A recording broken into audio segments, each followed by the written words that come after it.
عثمان صارم کے آنسو نکل آئے۔ وہ تماشائیوں میں سے نکل گیا۔ اس کے دوست بھی اس سے جا ملے۔ ان سب کو معلوم تھا کہ یہ لاشیں کن کی ہیں۔ ان میں ایک عثمان صارم کی بہن النور کی لاش تھی، باقی 3 لاشیں اس کی سہیلیوں کی تھیں۔ چاروں رات کو اپنا فرض ادا کر کے شہید ہو گئی تھیں۔ ان کی شہادت کا عینی شاہد کوئی بھی نہیں تھا۔ لاشوں کی حالت جو کہانی بیان کرتی تھی وہ کچھ اس طرح ہو سکتی تھی کہ ان لڑکیوں نے سنتری کو ہلاک کر کے آگ لگائی، بعد میں گھوڑوں کے رسے کاٹے اور انہی گھوڑوں کی بگدڑ کی زد میں آ گئیں۔ معلوم نہیں کتنے سو گھوڑے اور اونٹ لاشوں کو رونتے رہے۔ 2 لڑکیوں کی عصمت بچانے کے لیے 4 لڑکیاں قربان ہو گئیں۔ برجیس نے اپنے ہاتھوں ان لڑکیوں کے گلوں میں سلیبیں لٹکائی تھیں تاکہ بوقت ضرورت وہ سلیبیں دکھا کر ظاہر کر سکیں کہ وہ عیسائی ہیں۔ ان لڑکیوں کا جنازہ نہیں پڑھایا گیا۔ انہیں سلیبیوں نے عیسائی سمجھ کر اپنے قبرستان میں کہیں دفن کر دیا۔ ان کے لواحقین نے ماتم نہیں کیا۔ ایصال ثواب کے لیے قرآن خوانی کی گئی، گھروں میں غائبانہ نماز جنازہ پڑھی گئی۔ 4 لڑکیوں کے باپوں نے ایک ہی جیسے جذبات کا اظہار کیا۔ انہوں نے کہا کہ اسلام کے نام پر وہ 4 بیٹے قربان کرنے کو تیار ہیں، مگر ان سے جو قربانی لی جانے لگی وہ بڑی ہی اذیت ناک تھی۔ صلیبی فوج نے تمام مسلمان گھروں کی خانہ تلاشی شروع کر دی۔ خطرہ تھا کہ جو ہتھیار انہوں نے گھروں میں چھپا رکھے ہیں وہ پکڑے جائیں گے۔ سب نے ہتھیار اندرونی کمروں کے فرش کھود کر دبا دیے۔ دوسرا خطرہ یہ تھا کہ جو 4 لڑکیاں شہید ہو گئی تھیں ان کے متعلق جواب دینا مشکل تھا کہ کہاں چلی گئیں۔ آگ کی رات کے دوسرے ہی دن امام کو جب لڑکیوں کی شہادت کی خبر سنائی گئی تو اس نے پہلی بات یہ کہی، تمہارے غیر مسلم پڑوسی اور مسلمان مخبر ضرور پوچھیں گے کہ لڑکیاں کہاں ہیں، تو کیا جواب دو گے؟ امام دانش مند اور دور اندیش انسان تھا۔ اس نے گہری سوچ کے بعد کہا، 4 لڑکیوں کے باپ اور بھائی میرے ساتھ آئیں۔ وہ آ گئے تو اس نے سب کو ایک طریقہ بتایا اور کچھ باتیں ذہن نشین کرائیں۔ وہ سب کو صلیبیوں کے انتظامیہ کے دفتر میں لے گیا اور وہاں کے سب سے بڑے حاکم سے ملاقات کی اجازت لے کر بڑے غصے اور جذباتی لہجے میں کہا، میں ان لوگوں کا امام ہوں۔ یہ میرے پاس فریاد لے کر آئے ہیں کہ رات آگ لگی تو یہ سب آگ بجھانے کے لیے اٹھ دوڑے۔ یہ رات بھر کنووں سے پانی نکالتے رہے۔ شہر میں بھگدڑ مچ گئی، کسی کو کسی کا ہوش نہ رہا۔ یہ لوگ صبح کے وقت گھروں کو گئے تو انہیں پتا چلا کہ آپ کی فوج کے کچھ آدمی ان کے گھروں میں گھس گئے اور ان کی کنواری لڑکیاں اٹھا کر لے گئے۔ ہماری 4 لڑکیاں لاپتہ ہیں۔ ہماری فوج پر الزام لگانے سے پہلے سوچ لو، صلیبی حاکم نے رعب سے کہا۔ جناب میں مذہبی پیشوا ہوں، امام نے کہا۔ میں آپ کو یہ بتانا چاہتا ہوں کہ آپ ہمیں دھتکار سکتے ہیں اور اپنی فوج کو بے گناہ کہہ سکتے ہیں، لیکن خدا سے آپ کوئی اچھا برا عمل نہیں چھپا سکتے۔ آپ ہمارے حاکم ہیں، خدا تو نہیں۔ ان لوگوں نے آپ کی فوج کو نقصان سے بچانے کے لیے ساری رات آگ سے لڑائی لڑی۔ آپ انہیں یہ صلہ دے رہے ہیں کہ یہ بھی تسلیم نہیں کرنا چاہتے کہ ان کی لڑکیوں کو آپ کے فوجی اٹھا لے گئے ہیں۔ کچھ دیر بحث کے بعد حاکم نے انہیں کہا کہ ان لڑکیوں کو تلاش کیا جائے گا۔ امام اسے یہی کہلوانا چاہتا تھا۔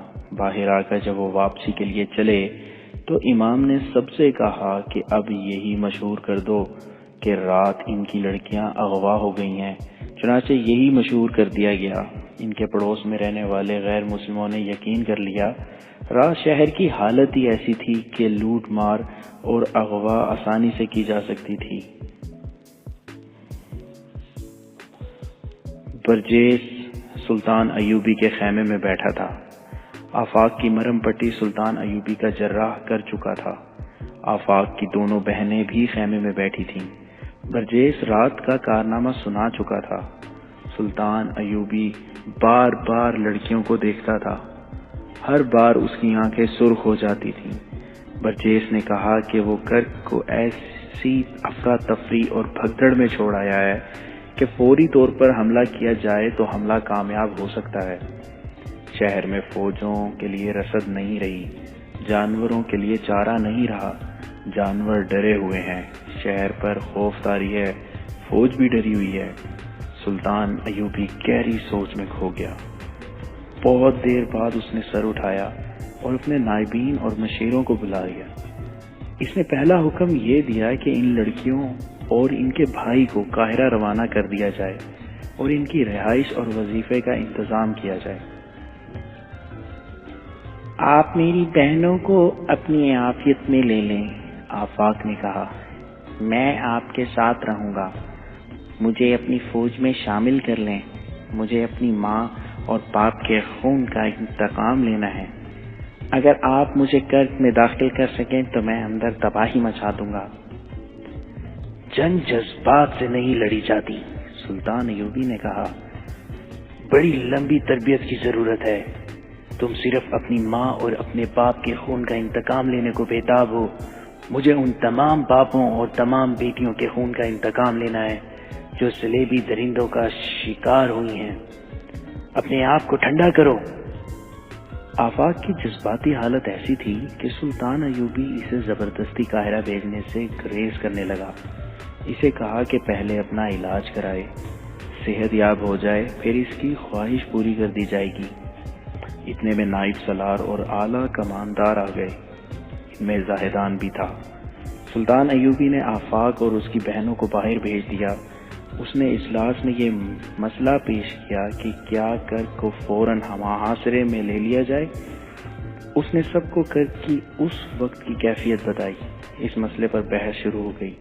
زاہدان نے اپنے جاسوسوں اور رپورٹوں کی روشنی میں کہا کہ صلیبی فوج صرف کرک میں نہیں باہر بھی ہے، اور اس کا ایک حصہ ایسی پوزیشن میں ہے جو ہماری فوج کا محاصرہ باعث سے توڑ دے گا۔ انہوں نے ایسا انتظام کر رکھا ہے کہ رسد کی آمد و رفت کی حفاظت کے لیے ان کی پوری فوج موجود ہے۔ اگر ان کے پاس وقتی طور پر رسد کی کمی آ گئی تو یہ سمجھ کر حملہ کرنا کہ ہمارا محاصرہ کامیاب ہوگا محض خوش فہمی ہے۔ ان کے پاس صرف وہی رسد اور سامان نہیں تھا جو جل گیا ہے، ان کی ہر ایک فوج کے ساتھ اپنی اپنی رسد اور سامان موجود ہے، اور ان کی نفری ہم سے 5-6 گنا ہے۔ اجلاس کے دوسرے شرکاء نے اپنے مشورے پیش کیے۔ ان کی اکثریت فوری حملے کے حق میں تھی اور بعض نے انتظار کی تجویز پیش کی۔ تجاویز اور مشورے جیسے کیسے بھی تھے، سلطان ایوبی نے سنے۔ اسے یہ دیکھ کر اطمینان ہوا کہ کمانڈروں کا جذبہ شدید تھا۔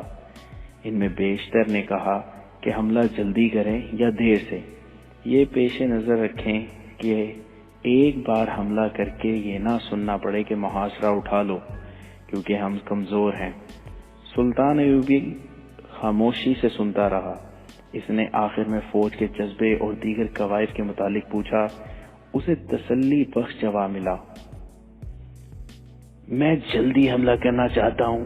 آخر میں سلطان صلاح الدین ایوبی نے کہا، لیکن میں جلد بازی کا قائل نہیں، میرے سامنے صرف کرک کا قلعہ بند شہر نہیں بلکہ صلیبیوں کی وہ تمام فوج ہے جو انہوں نے باہر پھیلا رکھی ہے۔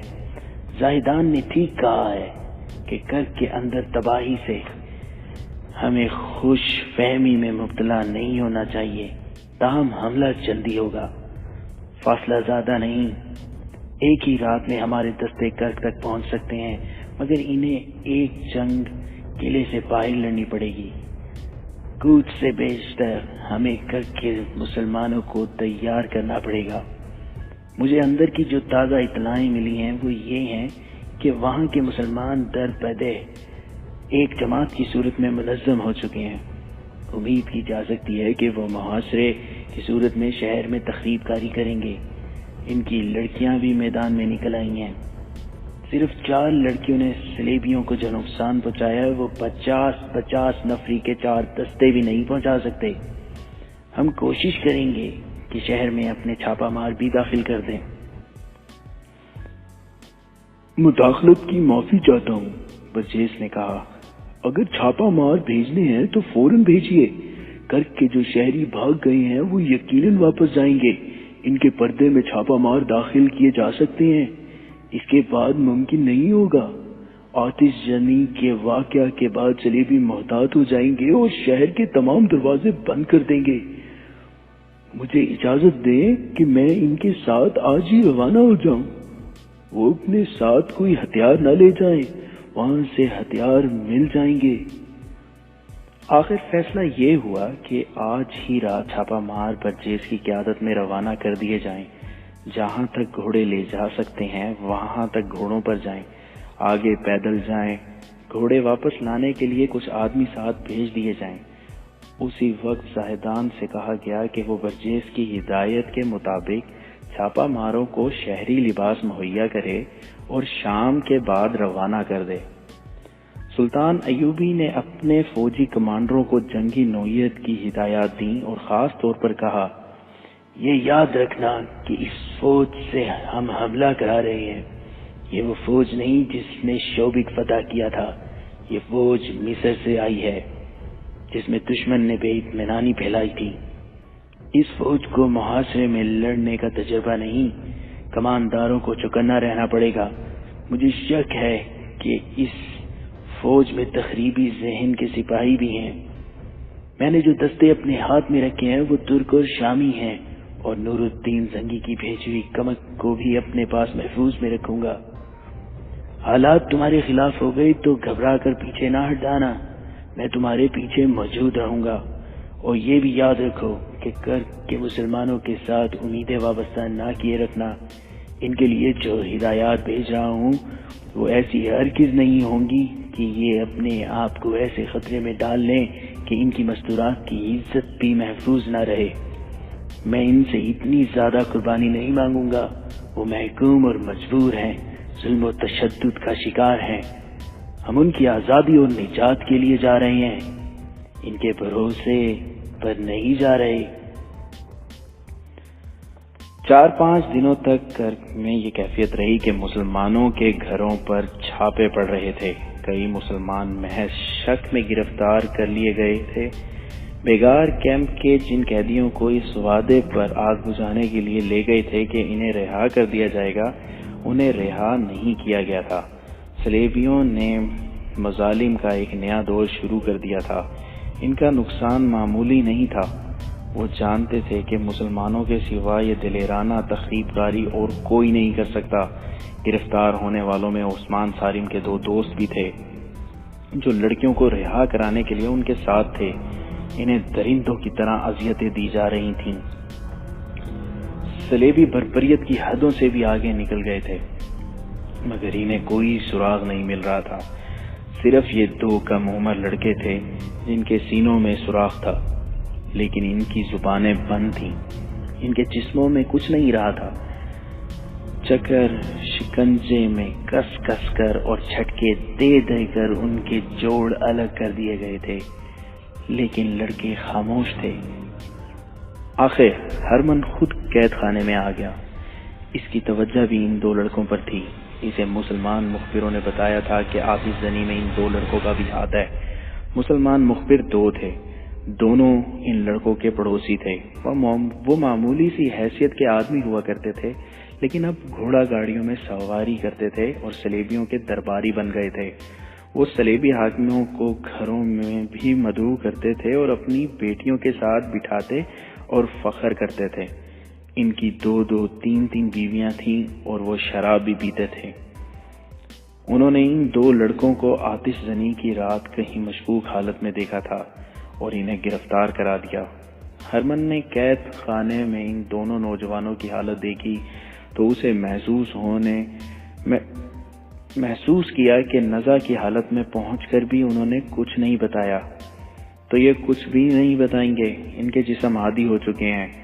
وہ انہیں اپنے ساتھ لے گیا، انہیں بڑا اچھا کھانا کھلایا، پیار اور شفقت سے پیش آیا، ڈاکٹروں کو بلا کر انہیں دوائی پلائی اور تشدد کے زخموں اور چوٹوں کا علاج کرایا، پھر انہیں سلا دیا۔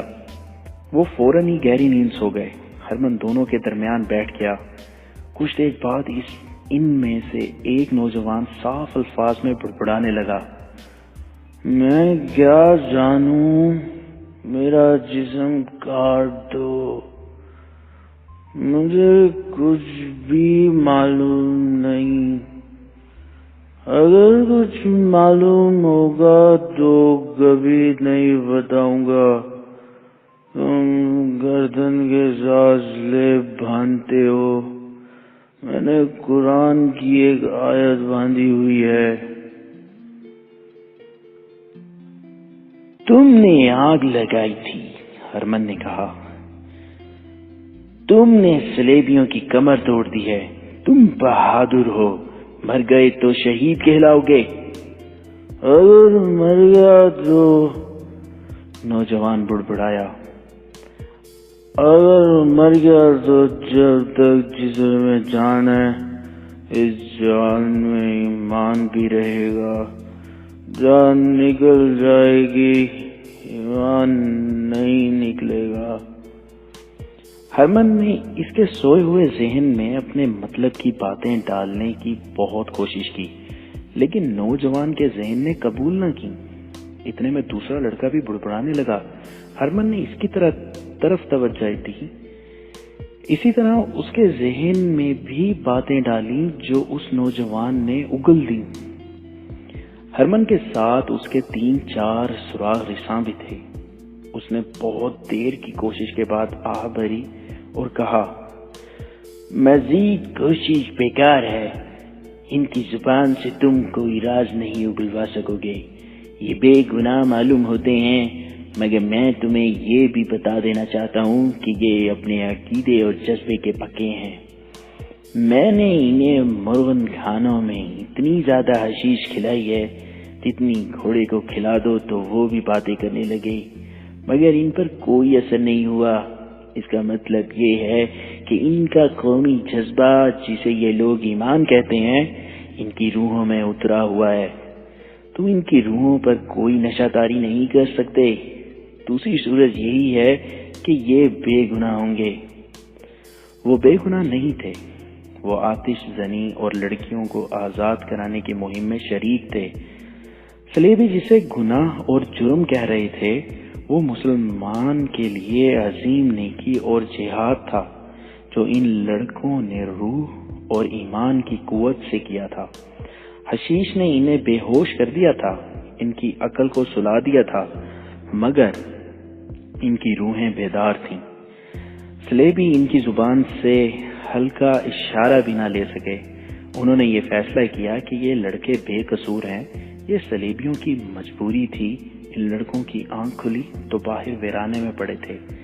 سلیبیوں نے انہیں بے ہوشی کی حالت میں دور لے جا کر پھینک دیا۔ وہ اٹھے، ایک دوسرے کو دیکھا اور گھروں کو چل دیے۔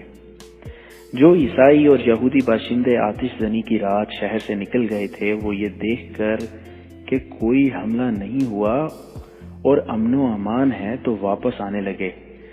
سلیبیوں کی فوج جو باہر خیمہ زن تھی، اس نے بھی انہیں یقین دلایا کہ کوئی حملہ نہیں ہوا۔ وہ چلے جائیں۔ چنانچہ ایک حکم کے تحت شہر کے دور دراز ان لوگوں کے لیے دروازے کھولے گئے جو کہ واپس آ رہے تھے۔ لوگ کنبہ در کنبہ چلے آ رہے تھے اور انہی میں برجیس بھی کرک میں داخل ہو گیا، اور اس کے ساتھ سلطان ایوبی کے 15 چھاپہ مار بھی شہر میں داخل ہو گئے۔ کرک کے لوگوں نے دیکھا کہ وہ چپ چاپ اور غریب سا موچی جو دنیا کے ہنگاموں سے بے خبر راستے میں بیٹھا جوتے مرمت کیا کرتا تھا، 3 دنوں کی غیر حاضری کے بعد پھر راستے میں آ بیٹھا ہے۔ اس نے رات ہی رات 15 چھاپہ ماروں کو عثمان صارم اور اس کے نوجوان ساتھیوں کی مدد سے مسلمان گھرانوں میں چھپا دیا تھا۔ ان میں اب کوئی کسی دکان میں ملازم تھا، کوئی سلیبیوں کے استبل کا سائنس بن گیا تھا، کوئی مذہب کے طالب علم کے روپ میں مسجد میں جھاڑو دیتا تھا۔ انہیں اب یہ دیکھنا تھا کہ سلطان ایوبی کے حملے کی صورت میں وہ اندر سے کیا کر سکتے ہیں۔ کرنے والا کام صرف یہ تھا کہ کہیں سے قلعے کی دیوار میں اتنا بڑا شگاف پیدا کریں کہ اس میں سے گھوڑے بھی اندر آ سکیں یا قلعے کا کوئی دروازہ کھول سکیں۔ وہ انہی کاموں کے لیے زمین ہموار کر رہے تھے۔ عثمان صارم نے اپنی نوجوان جماعت میں اضافہ کر لیا تھا۔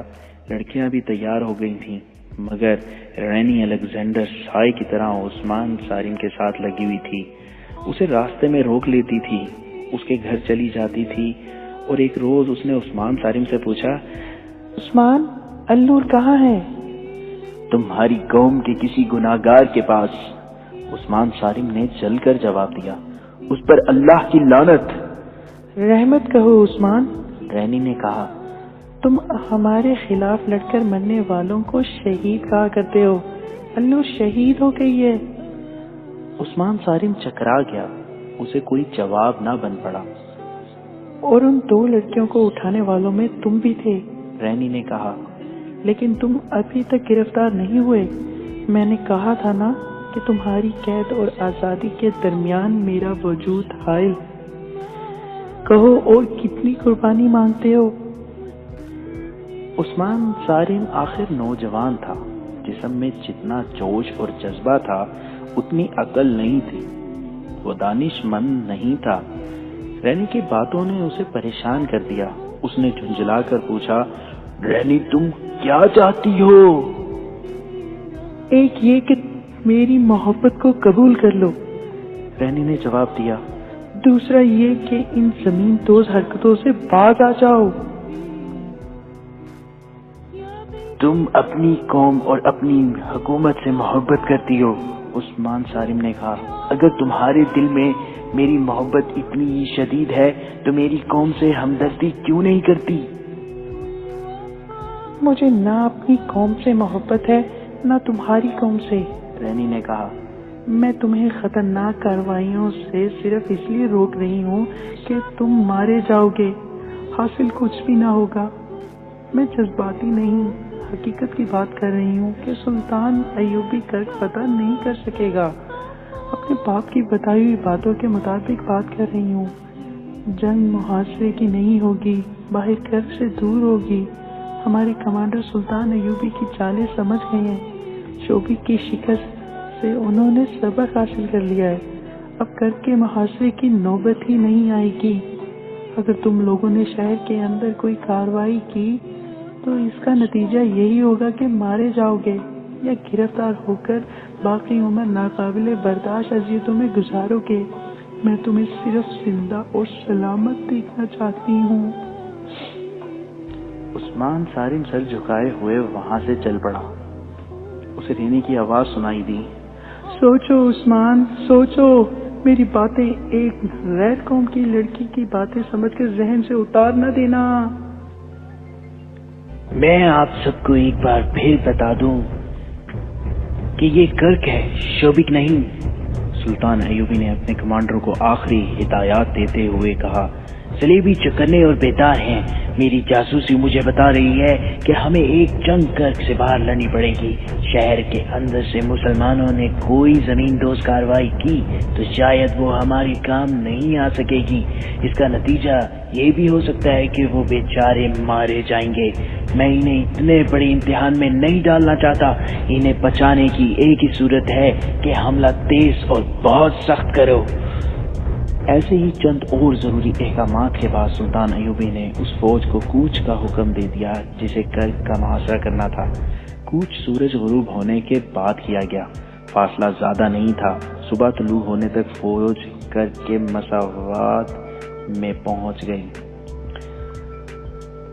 جہاں سے محاصرے کی ترتیب میں آگے بڑھی۔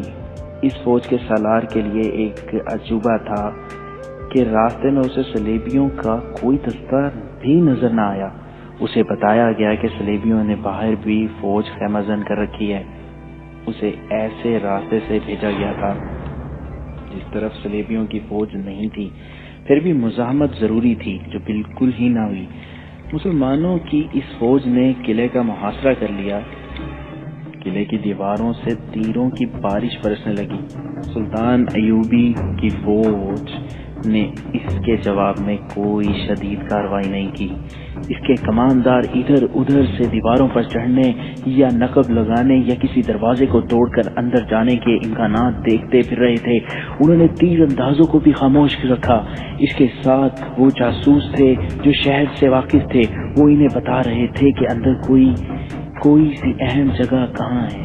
شہر کے اندر بھی کسی کو خبر نہیں ملی تھی کہ سلطان ایوبی کی فوج نے قلعے کا محاصرہ کر لیا ہے، لیکن یہ محاصرہ ابھی مکمل نہیں تھا، حکم ابھی خالی تھا۔ جہاں 2 دروازے تھے، اچانک قلعے کے اندر فوجی علاقے میں آگ برسنے لگی۔ یہ آتش گیر مادے کی ہانڈیاں تھیں جو سلطان ایوبی کی ایجاد تھیں۔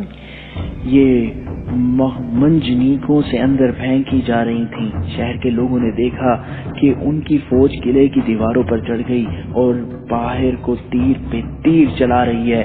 شہر میں خوف و ہراس پھیل گیا۔ عیسائی اور یہودی باشندوں گھروں میں دبک گئے۔ مسلمان باشندے دعاؤں میں مصروف ہو گئے۔ وہ سلطان ایوبی کی فتح کی دعائیں مانگ رہے تھے۔ کچھ مسلمان ایسے تھے جو دعاؤں کے ساتھ بڑی خطرناک سرگرمیوں میں مصروف تھے۔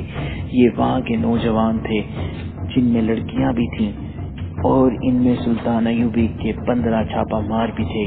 شہروں کی افراتفری سے فائدہ اٹھاتے ہوئے وہ کہیں اکٹھے ہو گئے اور قلعے کے بڑے دروازے کو اندر سے کھولنے یا توڑنے کے لیے تیار ہو گئے۔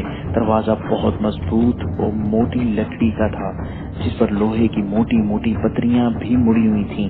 اسے توڑنا آسان نہیں تھا۔ باہر سے مسلمان فوج نے دروازے پر منجنیکوں سے ہانڈیاں پھینکی۔ یہ دوسری قسم کی تھی، ایک ٹوٹتی تھی تو ان میں سے سیال مادہ بکھر جاتا تھا۔ اس پر فلیتے والے آتشین تیر چلائے جاتے تو سیال مادہ کو آگ لگ جاتی تھی۔ اس طریقے سے دروازے کو آگ لگائی گئی، لیکن لوہے نے لکڑی کو نہ چلنے دیا۔ دروازہ بہت ہی مضبوط تھا۔ اوپر سے صلیبیوں نے وہ تیر برسانے شروع کر دیے جو بہت دور تک جاتے تھے۔ یہ منجنیکوں تک پہنچ گئے جن سے کئی آدمی زخمی اور شہید ہو گئے۔ اس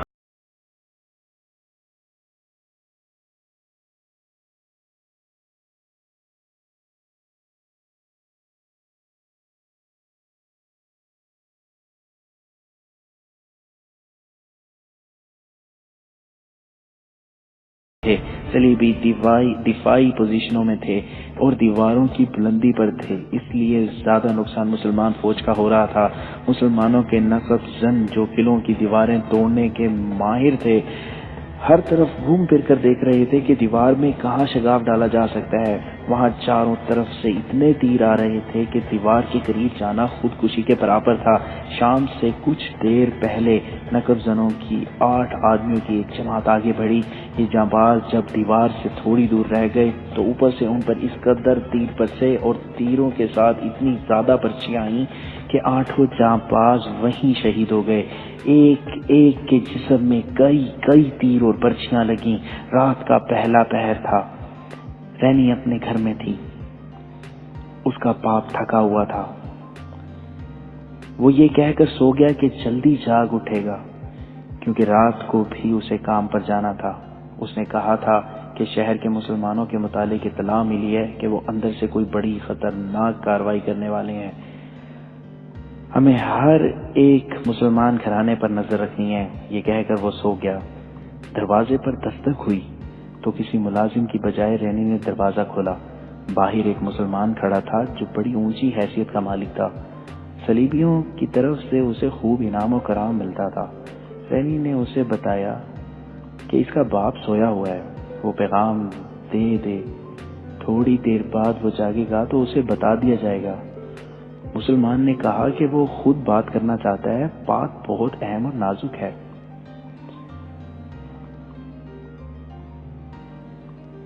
آج رات مسلمان کے بہت سے لڑکے اور لڑکیاں اندر سے قلعے کی دیواریں توڑ دیں گے۔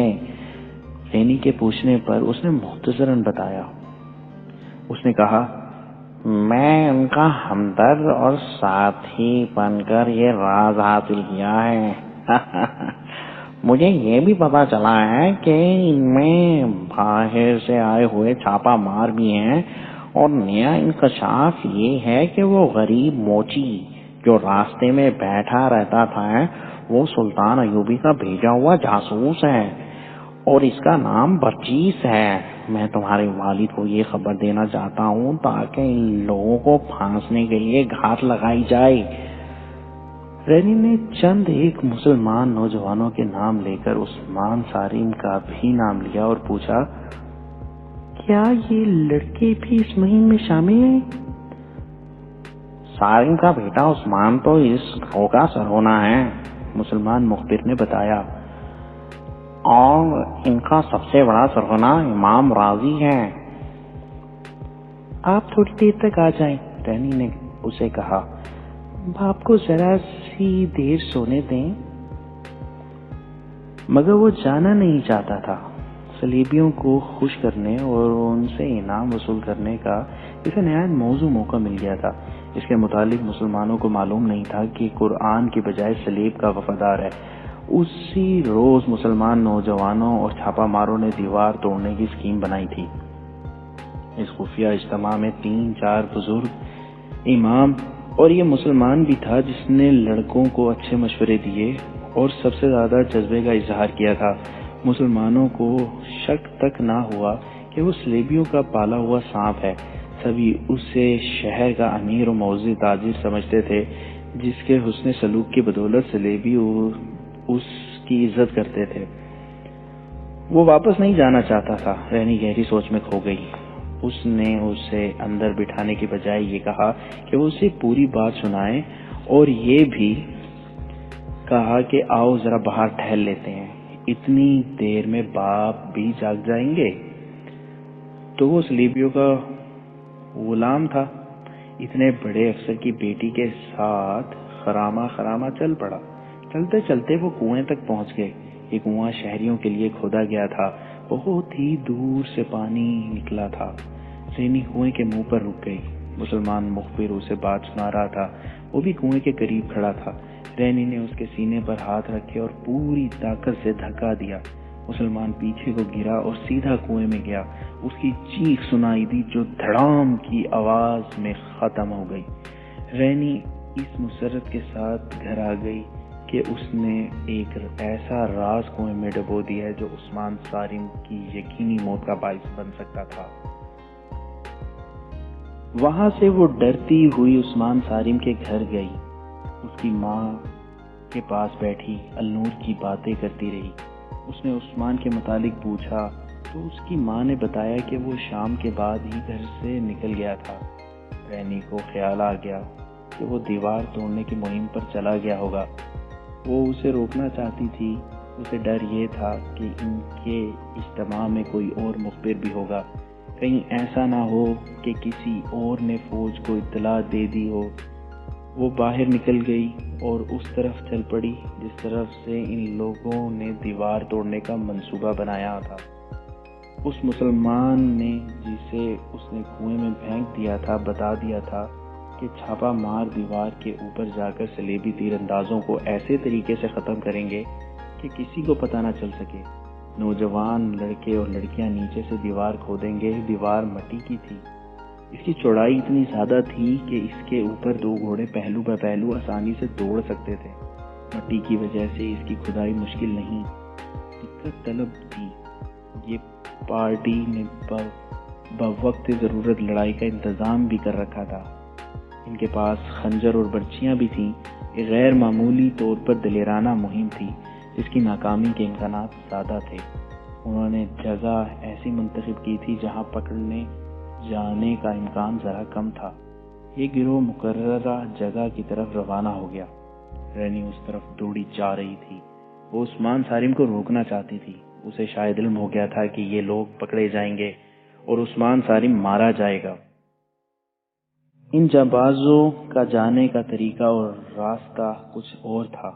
رینی پہلے وہاں پہنچ گئی جہاں سے دیوار توڑنی تھی۔ وہاں ابھی کوئی نہیں پہنچا تھا۔ اس نے اندھیرے میں ادھر ادھر دیکھا۔ اچانک پیچھے سے اسے کسی نے پکڑ لیا اور گھسیٹ کر پرے لے گیا۔ یہ ایک فوجی تھا۔ پرے لے جا کر فوجی نے اس سے پوچھا کہ وہ کون ہے۔ اس نے باپ کا نام لیا۔ اسے کہا گیا کہ وہ وہاں سے چلی جائے، مگر وہ وہاں سے نہیں ہٹنا چاہتی تھی۔ وہاں دراصل فوج کا ایک پورا دستہ چھپا ہوا تھا۔ اس کے کمانڈر نے رینی کو بتایا کہ مسلمانوں کا ایک گروہ یہاں نقب لگانے آ رہا ہے اور اسے پکڑنے کے لیے گھات لگائی گئی ہے۔ یہ اطلاع ایک اور مسلمان مخبر نے فوج کو دی تھی۔ رینی انہیں یہ نہیں کہہ سکتی تھی کہ وہ گھات سے اٹھ جائیں، یہ تو صرف عثمان صارم کو بچانا چاہتی تھی۔ اس مسلمان نوجوان کی محبت نے اس کی عقل پر پردہ ڈال دیا تھا۔ اتنے میں ایک فوجی نے کہا، اطلاع غلط نہیں تھی، وہ آ رہے ہیں۔ رینی تڑپ اٹھی، اس نے چلا کر کہا، عثمان واپس چلی جاؤ۔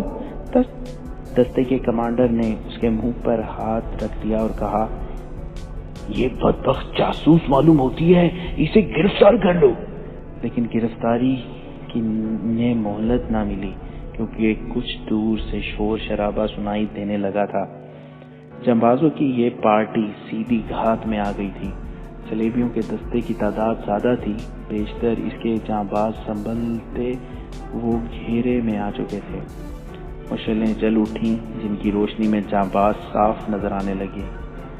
ان کے پاس کھدائی کا سامان اور برچیاں اور خنجر تھے۔ بھاگ نکلنے کی کوئی صورت نہیں تھی۔ ان میں 11 لڑکیاں تھیں۔ صلیبی کمانڈر نے آواز بلند کہا، لڑکیوں کو زندہ پکڑو۔ چھاپا ماروں میں سے کسی نے کہا، مجاہدو بھاگنا نہیں، ایک ایک لڑکی کو ساتھ رکھو۔ اور جو مار کا لڑا گیا وہ بڑا ہی خون ریز تھا۔ چھاپا مار تو تربیت یافتہ لڑاکے تھے، خوب لڑے، لیکن لڑکوں اور لڑکیوں نے صلیبیوں کو حیران کر دیا۔ لڑکیاں ڈرنے کی بجائے نوجوانوں کو للکار رہی تھیں۔ انہیں زندہ پکڑنے کی کوشش میں متعدد صلیبی ان کے خنجروں کا شکار ہو گئے تھے۔ اگر صلیبی تعداد میں زیادہ تھے، چونکہ یہ معرکہ قلعے میں لڑا جا رہا تھا، اس لیے صلیبی فوج کے 2 دستے آ گئے۔ اس معرکے میں ایک نسوانی آواز بار بار سنائی دیتی تھی، عثمان نکل جاؤ، عثمان تم نکل جاؤ۔ یہ رینی کی آواز تھی۔ اس وقت تک عثمان لڑ رہا تھا۔ اس کے سامنے ایک صلیبی آیا۔ عثمان کے پاس خنجر تھا اور صلیبی کے پاس تلوار۔ اچانک اس صلیبی کی پیٹھ میں ایک خنجر داخل ہو گیا۔ یہ رینی کا خنجر تھا۔ ایک اور صلیبی نے اسے للکارا۔ اس نے مرے ہوئے صلیبی کی تلوار اٹھا لی اور مقابلے پر اتر آئی۔ عثمان صارم اس کی مدد کے لیے آگے بڑھا، لیکن کسی صلیبی کی تلوار نے اسے شہید کر دیا۔ کچھ دیر بعد جانبازوں میں صرف 2 لڑکیاں زندہ رہیں۔ وہ اکٹھی تھیں اور بہت سے صلیبیوں کو گھیرے میں آ گئیں۔ گھیرا تنگ ہو رہا تھا۔ انہیں کہا گیا کہ وہ خنجر پھینک دیں۔ دونوں نے ایک دوسرے کی طرف دیکھا۔ دونوں نے بیک وقت اپنا خنجر اپنے دل پر رکھا اور دوسرے لمحے انہوں نے خنجر اپنے دلوں میں اتار دیے۔ رینی کو زخمی کر کے پکڑ لیا گیا تھا۔ اس نے بعد میں پاگل پن کی کیفیت میں بیان دیا کہ وہ اس اسکیم کو ناکام کر کے عثمان صارم کو بچانا چاہتی تھی۔ قلعے کی دیوار توڑنے کی امید ختم ہو گئی۔ شہر کے اندر مسلمانوں کی تخریب کاری بھی ختم ہو گئی۔ مسلمانوں کی قیادت کرنے والے جانباز شہید ہو چکے تھے۔ پرجیز بھی شہید ہو چکا تھا۔ لیکن سلطان ایوبی کی امیدیں صرف ان سرفروشوں کے ساتھ وابستہ نہیں تھیں۔ وہ قلعے سر کرنا جانتا تھا۔ ابھی تو محاصرے کا دوسرا دن تھا، مگر اب کے صلیبیوں نے بھی قسم کھا لی تھی کہ وہ کرک کا قلعہ سلطان ایوبی کو نہیں دیں گے۔